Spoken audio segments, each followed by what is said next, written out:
বাকি অধিনায়কদের সঙ্গে ভালো বোঝাপড়া, তাই ফিরে এসেছেন নাজমুল হোসেন শান্ত। সবশেষ শ্রীলঙ্কা সফর টেস্ট সিরিজ শেষে অধিনায়কত্ব থেকে সরে দাঁড়ানোর ঘোষণা দেন নাজমুল হোসেন শান্ত। তখন বলা হয়েছিল অভিমান থেকেই এমন সিদ্ধান্ত নেন তিনি।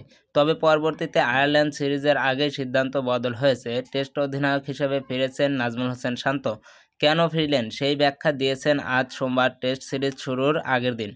শান্ত জানান, ক্রিকেট বোর্ডের সঙ্গে ভালো হয়েছে, ভবিষ্যতে সমস্যা হলে কেমন সমাধান হতে পারে সেটা নিয়েও তার কথা হয়েছে বোর্ডের সঙ্গে। শান্ত বলেন, ক্রিকেট বোর্ডের সঙ্গে খুব ভালো আলাপ হয়েছে, কী কী সমস্যা হতে পারে, এগুলো কিভাবে সমাধান করতে পারি অথবা সমস্যাগুলোই যেন না হয়, সেই বিষয়গুলো নিয়ে আমরা খুবই পরিষ্কার। আমি একদমই আশাবাদী এ ধরনের সমস্যা হবে না। যেটা বললাম, ক্রিকেট বোর্ডের সঙ্গে সুন্দর যোগাযোগ হয়েছে, এই জিনিসগুলো যদি আসে তারা পাশে থাকবেন এবং সমস্যাগুলো সমাধানের চেষ্টা করবেন। তবে এর চেয়েও তিনি বেশি গুরুত্বপূর্ণ ভাবছেন ওয়ানডে ও টি-20 অধিনায়কের সঙ্গে তার বোঝাপড়া। এ নিয়ে শান্ত বললেন, তার থেকে গুরুত্বপূর্ণ হচ্ছে বাকি যে দুই অধিনায়ক আছে তাদের সঙ্গে বোঝাপড়া খুবই ভালো।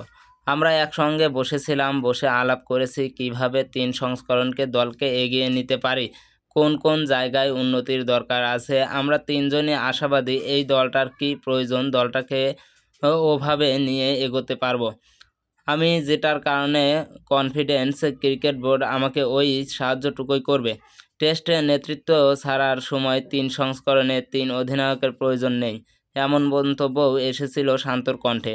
এখন অবশ্যই তেমন কোনো ভাবনা নেই তার। এ নিয়ে শান্ত বলেন, যেটা আমার মাথার মধ্যে ছিল, 3 সংস্করণের 3 অধিনায়কের সমস্যা হতে পারে বা যৌক্তিক না, কিন্তু এত বড় বড় ক্রিকেটাররা যখন পরামর্শ দিয়েছে তারা অবশ্যই ভালো চিন্তা করেই দিয়েছে। আমি এটার উপর বিশ্বাস রেখেই ফিরে এসেছি।